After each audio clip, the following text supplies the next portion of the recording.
मैं हूं अदिल इम्तियाज और आप देख रहे हैं तख्ती ऑनलाइन। जैसे ही मैंने पहाड़ रिपीट। जैसे ही मैंने जहाज से छलांग लगाई, मेरा पैराशूट बादलों की तरफ चला गया। मैं बादलों में उतरता गया और मेरे कपड़े गीले हो गए। मेरा पैराशूट भी गीला हो गया। मुझे ऐसे लगे जैसे मैं बारिश में आ गया हूं। हर तरफ पानी के कतरे ही कतरे मुझे महसूस हों।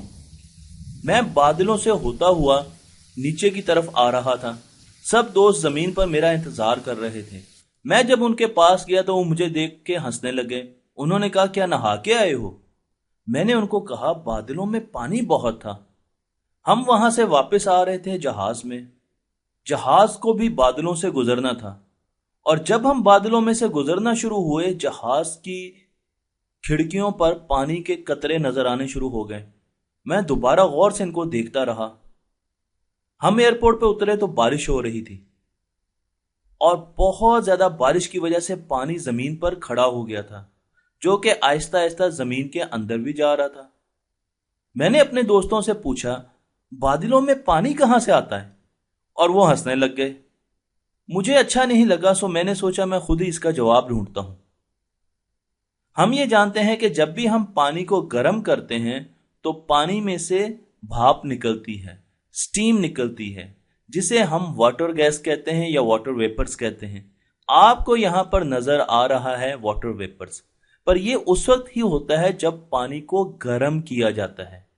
इसी तरीके से पानी जब भी हम किसी पक्के फर्श पर डालते हैं तो कुछ देर बाद पानी वहां से गायब हो जाता है गर्मियों में। ये पानी कहाँ जाता है? अगर मैं मट्टी पे डालूं तो आप ये समझ सकते हैं कि वो उसको पी जाती है, पर पक्के फर्श पर जब पानी डाला जाता है तो वो कहाँ पर गायब हो जाता है? अगर आप इसको गौर से देखें तो आपको पता लगेगा कि पानी आहिस्ता आहिस्ता वाटर वेपर्स बन के हवा में उड़ रहा है, जैसा कि आपको इस तस्वीर में नजर आ रहा है। जब भी हम पानी को गर्म करते हैं तो पानी वाटर वेपर्स में बदलता है। इस चीज को, इस प्रोसेस को हम एवेपोरेशन कहते हैं। और आप अगर इस केतली को देखें तो यहाँ पर आपको नजर आएगा कि जितना पानी हमने डाला था वो आहिस्ता आहिस्ता कम होता जा रहा है और पानी ज्यादा वाटर वेपर्स में तब्दील होता जा रहा है। इस प्रोसेस को एवेपोरेशन कहा जाता है। यहाँ पर आप देखें तो आपको एक कतरा नजर आ रहा है प्लांट के ऊपर, और आहिस्ता आहिस्ता ये कतरा छोटा होता जा रहा है। उसकी वजह यह है कि ये आहिस्ता आहिस्ता एवेपोरेट हो रहा है, हवा में तहलील हो रहा है, इसलिए ये छोटा होता जा रहा है। मसलन मैं आपको बारिश का एक मॉडल बताता हूं जिससे आपको पता लगेगा कि बारिश कैसे होती है। हम एक छोटी सी एक्टिविटी करते हैं जिसमें आपने ठंडा पानी एक नीले गिलास में भर लेना है। इस गिलास को हम मॉडल करेंगे।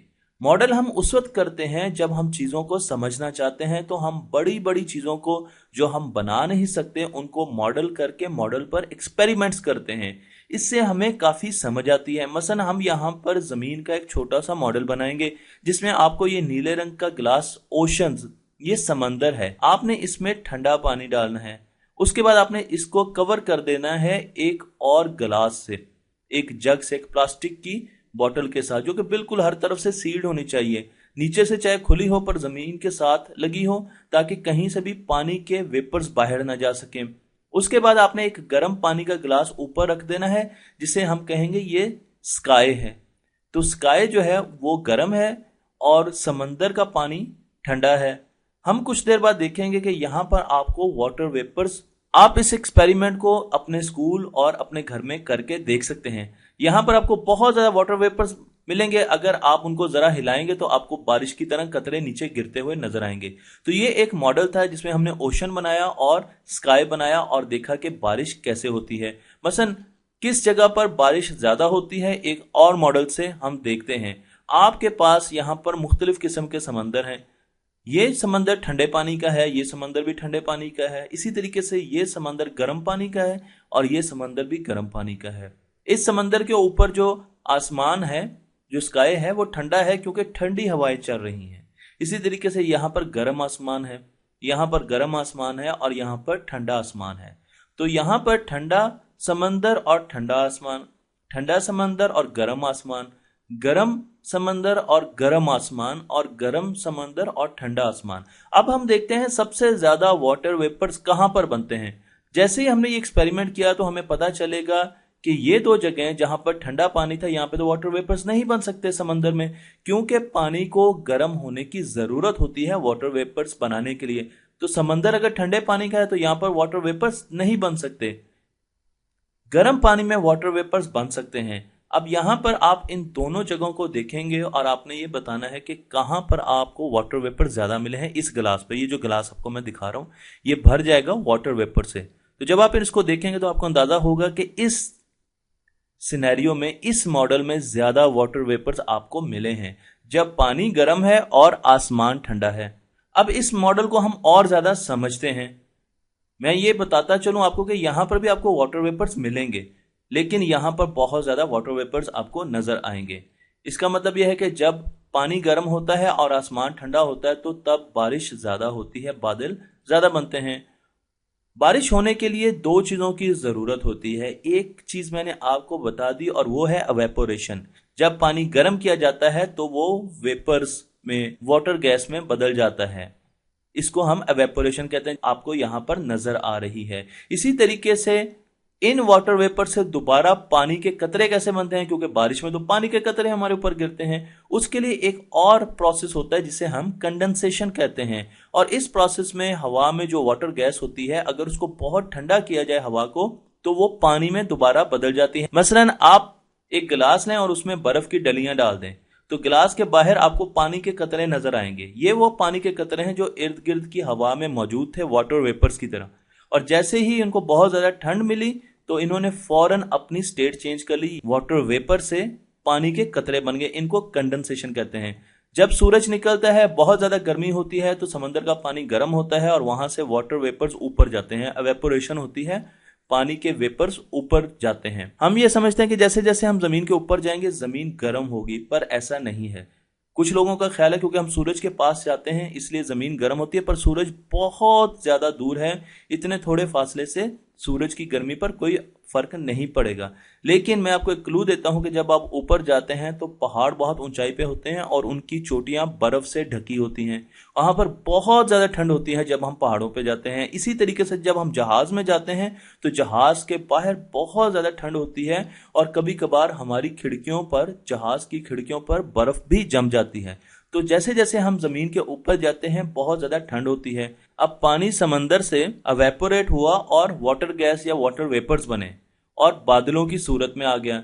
पर जब बादल ऊपर जाते हैं और आसमान की हवा ठंडी होती है, वहां पर ये कंडेंसेट करते हैं, यानी दोबारा पानी बनाते हैं वाटर वेपर से और बारिश होना शुरू हो जाती है। तो बारिश होने के लिए दो शर्तें बहुत अहम है, पानी गर्म होना चाहिए और हवा आसमान की ठंडी होनी चाहिए। जैसे ये बारिश होती है तो दरियाओं में पानी आ जाता है, झीलों में पानी आ जाता है और वो पानी दोबारा आहिस्ता आहिस्ता समंदर की तरफ चल पड़ता है। इसे हम वाटर साइकिल कहते हैं। और वाटर साइकिल में पानी गर्म होकर एवेपोरेट होता है, बादल बनाता है, और बादल जब ठंडी जगह पर जाते हैं तो वो दोबारा कंडेंसेट है, यानी पानी बनता है और उसको बरसा देते हैं। मैं अब आपको लेके चलता हूं गवादर। गवादर पाकिस्तान की एक बहुत बड़ी पोर्ट है जो कि फ्यूचर में काफी ज्यादा इस्तेमाल होगी, पर वहां पर अगर आप जाएं तो वो रेगिस्तान में वाक़या है और हर तरफ आपको रेत ही रेत नजर आएगी। बहुत गहरी ये पोर्ट है, पर यहाँ पर पानी की बेइंतहा कमी है और उसकी वजह यह है कि जमीन के अंदर पानी का लेवल, जिसे हम एक्वाफर कहते हैं, वो बहुत नीचे है।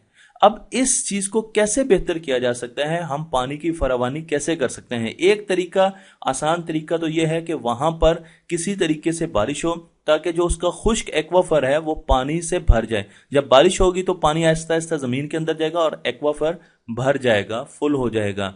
हमारे पास सबसे आसान तरीका यह है। मैं आपको यहां पर एवरेज टेम्परेचर दिखा रहा हूं गवादर के पानियों के। तो उनके पानी के एवरेज टेम्परेचर 25 सेंटीग्रेड हैं।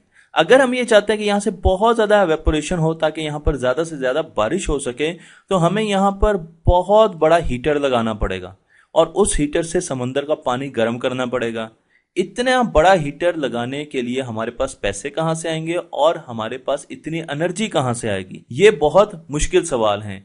इसलिए अभी हम ये टेक्नोलॉजी का इस्तेमाल नहीं कर सकते, वरना अगर हम इस पानी को गर्म कर पाते तो यहां पर ज्यादा बादल बनते और फिर ज्यादा बारिश होती। इसका हल हमने ऐसे निकाला है कि हमने वहां पर ऐसे प्लांट्स लगाए हैं जो समंदर से पानी लेते हैं, उनसे नमक दूर करते हैं, निकालते हैं और उनको मीठा बनाकर डिस्ट्रीब्यूट कर देते हैं। इससे जमीन के एक्वाफर का लेवल तो ऊपर नहीं आता, पर हमें वहां पर पीने के लिए पानी मिल जाता है। तो अब आपको ये तो अंदाजा हो गया होगा कि बारिश कैसे बरसाई जा सकती है, पर इसके अलावा भी बहुत से तरीके हैं मसनूई आर्टिफिशियल रेन के, जो कि मैं आने वाली वीडियोस में डिस्कस करूंगा। तो अगर आपको मेरी वीडियो पसंद आई है तो मेरे चैनल को लाइक कीजिए, सब्सक्राइब कीजिए और इसको दूसरों तक भी पहुंचाइए।